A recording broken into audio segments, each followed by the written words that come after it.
Assalamualaikum warahmatullahi wabarakatuh. Pada video kedua ini saya akan mengajarkan bagaimana cara untuk mengkonvert skripsi ataupun hasil karya ilmiah menjadi artikel ilmiah yang akan diterbitkan pada jurnal ilmiah pendidikan jasmani sport gimnastik. Yang pertama, persiapkan dahulu karya ilmiah yang mana di sini adalah skripsi. Di sini saya sudah punya salah satu contoh skripsi. Kemudian yang harus kita lakukan adalah mendownload template dari jurnal ilmiah tersebut, karena setiap jurnal ilmiah memiliki template yang berbeda-beda. Caranya bagaimana? Yang pertama, klik sport gimnastik atau masukkan websitenya. Kemudian template-nya dapat di-download pada halaman tersebut dengan dua versi, menggunakan bahasa Indonesia ataupun bahasa Inggris. Pada kali ini kita akan mendownload template berbahasa Indonesia agar lebih mudah dipahami. Oke. Ya. Ini adalah hasil download dari template Jurnal Ilmiah Pendidikan Jasmani Sport Gimnastik. Di sini sudah ada rambu-rambu untuk menulis artikelnya ya. Tapi akan saya jelaskan bagaimana cara mengkonvertnya.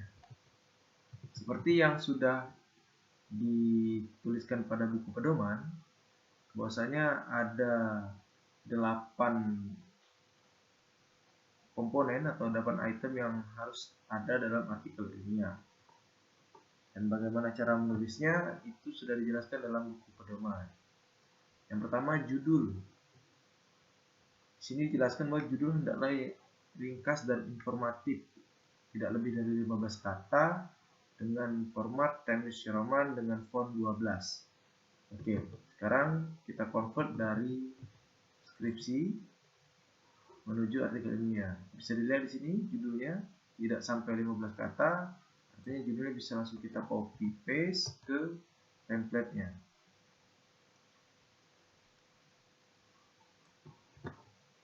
Oke, sudah masuk. Ya. Setelah menuliskan judul, kita di buku pedoman menyatakan bahwasanya ada baris kedua yang mana itu adalah orang atau author yang menulis ataupun orang yang membuat karya ilmiah tersebut. Kita beri contoh di sini, namanya Anissa. Kemudian di baris ketiga itu silakan tuliskan program studi, universitas dan alamat universitas, kemudian provinsi, kode pos serta Indonesia karena kita berada di Indonesia. Kita tulis program studi pendidikan jasmani.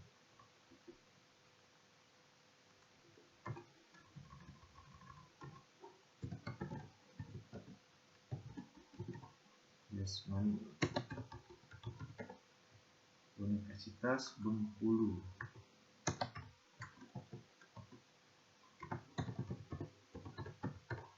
Alamat universitasnya Bengkulu.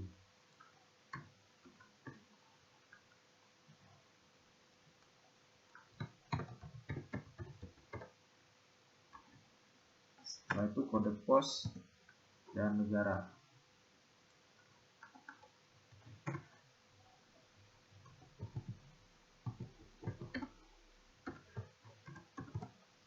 Oke, makna angka 1 kecil di depan program studi adalah apabila author atau penulis lebih dari 1, maka dapat ditambahkan dengan menggunakan menambahkan angka 1, 2, bahkan sampai 3 ataupun 4 penulis. Ini dan pada baris ketiga mengikuti dari mana saja asal author tersebut. Kemudian kita akan menuliskan abstrak. Di sini dinyatakan bahwasanya abstrak ditulis secara ringkas dan faktual, meliputi tujuan penelitian, metode penelitian dan hasil serta simpulan dari penelitian tersebut dengan format Times ya, Times New Roman dengan font 11 yang tidak melebihi dari 200 kata. Bisa berbahasa Inggris dan berbahasa Indonesia. Di sini ada dua pilihan. Kita tuliskan keduanya. Oke, di sini sudah ada abstraknya yang berbahasa Indonesia. Tinggal kita copy paste. Jangan lupa untuk dikoreksi kembali. Ya.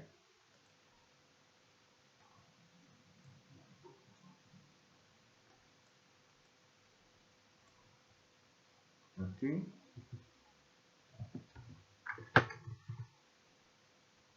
Nah, jadi dijelaskan bahwasanya fontnya 11 dengan Times New Roman. Kemudian dalam abstrak ada kata kunci. Kata kunci adalah variabel-variabel ataupun kata yang ada dalam penelitian yang dapat menggambarkan variabel-variabel dalam penulisan ilmiah, apa yang akan diteliti dan apa yang sedang diteliti. Sini ada 3, ada 5, yaitu minat, belajar, pandemi, dan perbandingan dari studi manajemen olahraga dan kesehatan itu sendiri. Oke, kemudian ini yang bahasa Inggrisnya kita tuliskan di bawahnya. Oke, bisa langsung masuk. Oke, mencari ya. Kemudian keywordnya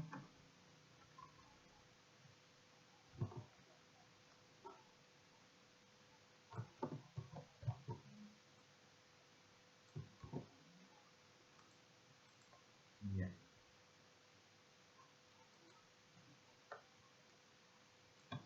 Ya. Oke, untuk penulisan abstrak lebih kurang seperti ini. Kemudian kita masuk ke pendahuluan. Di bagian pendahuluan biasanya banyak sekali terjadi problem yang mana penulis sukar dalam memotong ataupun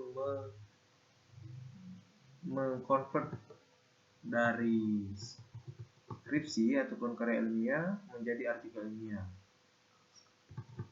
Kita baca lagi panduannya.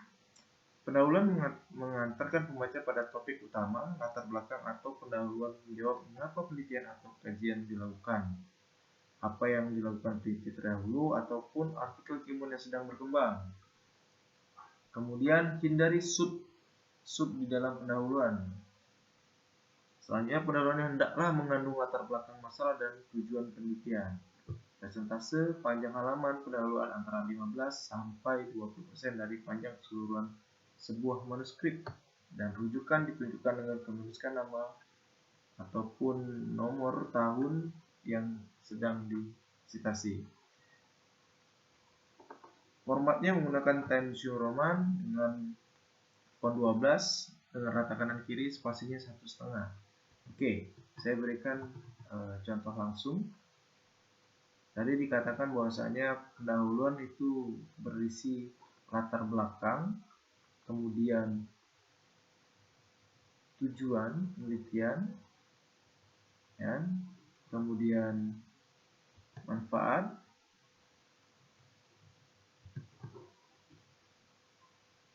ya, sehingga tidak terlalu banyak memakan halaman, tetapi tidak mengurangi esensi dari pendahuluan itu sendiri. Oke, saya coba potong dari latar belakangnya. Di sini membahas tentang coronavirus, maka dapat kita ambil dahulu tentang kajian coronavirus.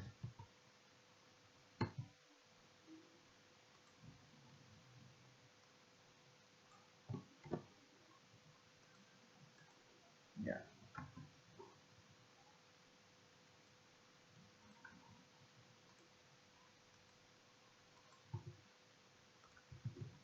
Di bagian metode itu dapat kita tuliskan sesuai penjelasan. Yang pertama, tulisan metode penelitian berisikan desain penelitian, tempat dan waktu, bahkan populasi serta sampel dalam penelitian.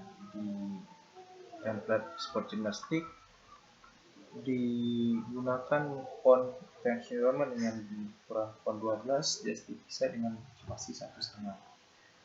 Seperti di sini saya berikan contoh pada penelitian ini, bahwasanya dalam penelitian ini harus menggunakan pendekatan kuantitatif, pendekatan kualitatif merupakan bla bla bla bla sesuai dengan Margono tahun 2004. Oke, di sini dituliskan apa jenis penelitiannya, kemudian di mana tempat penelitiannya, siapa sampelnya, serta bagaimana teknik samplingnya, dan bagaimana cara teknik analisis datanya.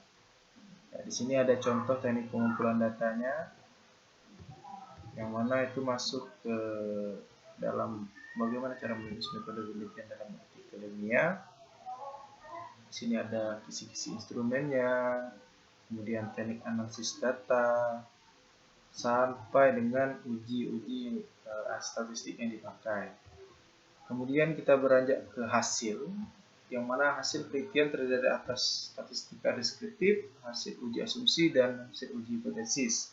Dan kemudian dianalisis secara kritis maksimal 20% dari keseluruhan halaman naskah.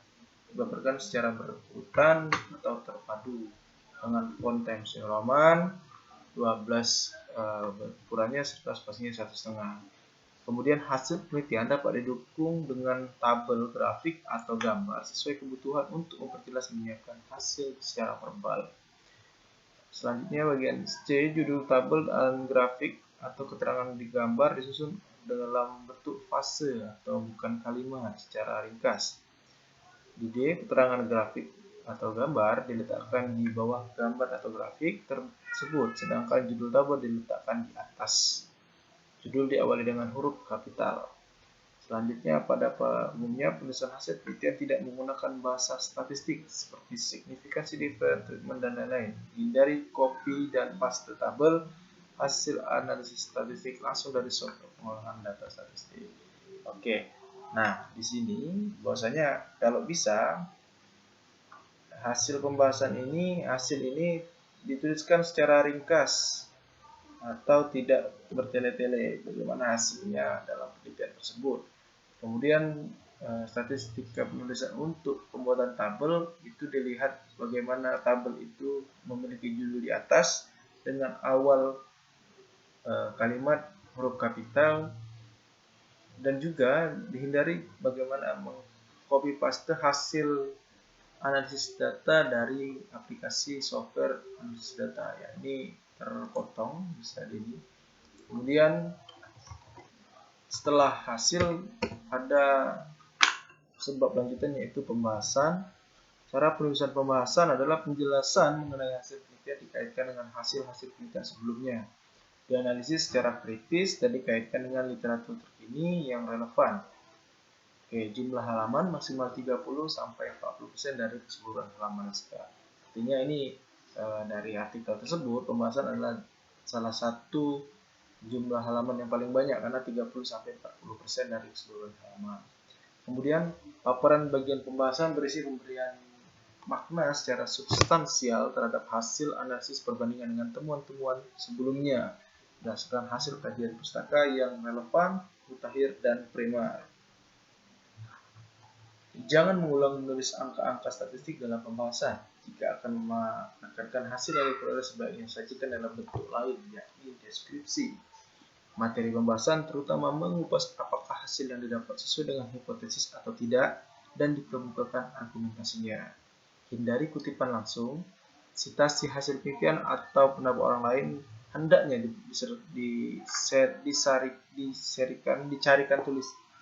disarikan dan dituliskan dalam kalimat sendiri, tidak menggunakan kalimat yang persis sama atau biasa kita sebut kutipan tidak langsung. Kemudian kumpulkan penelitian sejenis dapat dirujuk secara berkelompok. Jadi pembahasan itu adalah hasil penelitian kita yang mana itu diperkuat oleh penelitian-penelitian terdahulu. Jadi dengan apa kesimpulan yang kita dapat dari penelitian kita yang kita pindahkan menjadi artikel ilmiah itu diperkuat dengan penelitian-penelitian terdahulu. Jadi penelitian kita by research sehingga lebih valid, lebih tinggi tingkat validitas, tingkat kemutahiran penelitian kita.